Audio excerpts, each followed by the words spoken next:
The protest really began after the detention and torture of children who were writing graffiti calling for your downfall. I've seen awful pictures of what happened. Why was there such a brutal crackdown? What happened? Well, I'll give you some examples, and you can tell me if you've seen them. These are some of the images and stories, and some of the images that I saw. Yeah. A 13-year-old boy who was arrested in April. A month later, his body was returned to his family, bearing scars of torture. A famous cartoonist whom you know, who was critical of you, badly beaten, his arms were broken. A singer, famous singer, who wrote a popular song calling for your ouster, he was found with his throat cut. You have seen these pictures, have you not? No, but Is this news to you? No, it's not news. I met with his father, with the father of that child, and he said that he wasn't tortured, and he appeared on the media. We have to see things with a stereoscopic vision with two eyes, not with one eye, to be frank. The cartoonist. The cartoonist who was critical of you, I've seen his pictures. His hands were broken, he was beaten. Many people criticized me. Did they kill all of them? Who killed who? Most of the people that are being killed are supporters of the government, not the vice versa. But in the beginning, what about the singer with his throat cut? I don't know about him. I don't know about He was a famous singer, a famous song. You don't know about it? No, I don't think he's famous. I don't know about him. You don't know about it? Well, Maybe he's famous in the United States, but not in Syria. Do you know about him? This is editing. I don't know. You don't know? No. I didn't hear the story the first time. For the child, I met with his father, and there was a special investigation committee to see if there was torture. There was no torture. This is only false allegations, to be frank with you. That's why I said at the very beginning, my message for the media to tell the truth, not to listen to rumors. I mean, what I am saying again and again is that protesters were beaten. Things happened to them. Do you acknowledge that? Do you acknowledge what the UN said? Very simply, I would say send us the documents and the concrete evidences that you have, and we'll see if that's true or not. You have a lot of allegations now. Did the UN not send you these documents? Nothing at all. You mean the first you're here? They don't have even the names. Who are the rape people, or who are the torture people? Who are they? We don't have any name. Do you feel now that you still have the support of your people? If you don't have the support of the people, you cannot be in this position. This is Syria. It's not easy. It's very difficult country to govern if you don't have the public support. But, Mr. President, you have people an hour and a half away from here protesting. You have people who have been killed and people who have been tortured, and still they're protesting. And you say you have the support of your people? No, you are mixing between the protesters and the killing. It's different. Now we are having terrorists in many places, killing.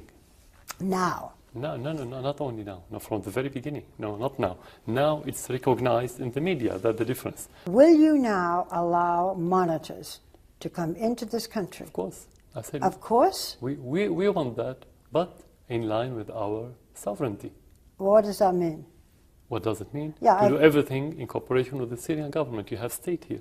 But they cannot just come and do whatever they want. But if you have monitors, they have to be free to look around. They can't of course they are free. They can't. But they're saying they have to be free with your people accompanying them. They're not independent. They ask for protection, so they need our people. They're asking for protection. How can they go to conflicts and being killed? And if they want, this is their responsibility. Can outside foreign reporters come? They have not been allowed. No, they were allowed, and you are here. I am here, and I have a correspondent here. But you've been here for 2 days now. Did anyone tell you where to go, where not to go? Nobody. You are free to go wherever you want. I am appreciative that I have been allowed here and that you've granted an interview. No. Can other foreign correspondents, American and others, come into this country now? Yeah, exactly. We have not heard this. You are saying yes? You have to hear the truth. You have to look for the truth. Well, I'm asking you now. But that doesn't mean they can come without a visa. We are a country where they have to take visa.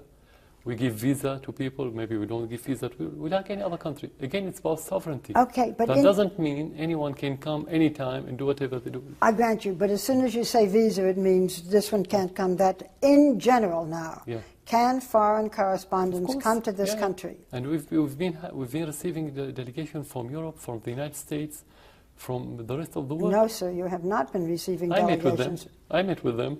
Foreign correspondents? Of course, foreign correspondents. They can give you the articles. They made interviews with me. But now... I met with 2 British recently, 1 French. We had. Mr. President, you once had positive things to say about President Obama. Now President Obama says, and I quote, "President Assad has lost his legitimacy to rule. He should step down." What do you say to President Obama? I'm not a political commentator. I comment more on action rather than word. But at the same time, if I want to care about something like this, I would care about what the Syrian people wants. Nobody else outside Syria is part of our political map. So whatever they say, we support, we don't, he's legitimate or he's not, it's the same for me. For me, what the Syrian people want, this is the popular legitimacy that put me in that position. And this is the only force that can make me outside. So anyone could have his own opinion, whether president or official or any citizen, it's the same for me, outside our border. Public opinion doesn't matter? Outside Syria? Outside Syria. No, it's a Syrian issue. So what's the biggest misconception? Why is there this misconception? And you were saying the country is stable, we have some factions. What's the misconception? First of all, who is the most of the world? Most of the West, you mean? Not just the West, Turkey. What, Turkey, Jordan? Turkey is not most of the members, world. That's not the West. The members of the Arab League, they are saying to you, they are imposing sanctions. Some of them are telling you to step down. These are your neighbors. There's agenda for those countries. It's not. It's a political game. It's not because they don't care about the killing, they don't care about democracy. Most of these countries, they have agenda. I'm not going to talk about it now. I'm not going to talk about their agenda because we have information, but when we have evidence, we'll announce it. But this is not because they care about the Syrian people. Right. If we talk about Turkey and the Arab League. Yeah. But going back to the condemnation, no, we still have good relation with most of the world, not vice versa. Even with the neighboring country, we still have normal relation. With whom? With our neighbors. With not Iraq. Jordan. With Lebanon, we have trade, we have normal. Well, Lebanon. Yeah. With Iraq. But what is the agenda, for example, of Turkey or Jordan or the Arab League? I'd rather ask them. I wouldn't answer on their behalf. They will tell you they have agenda. Do they want to destroy you?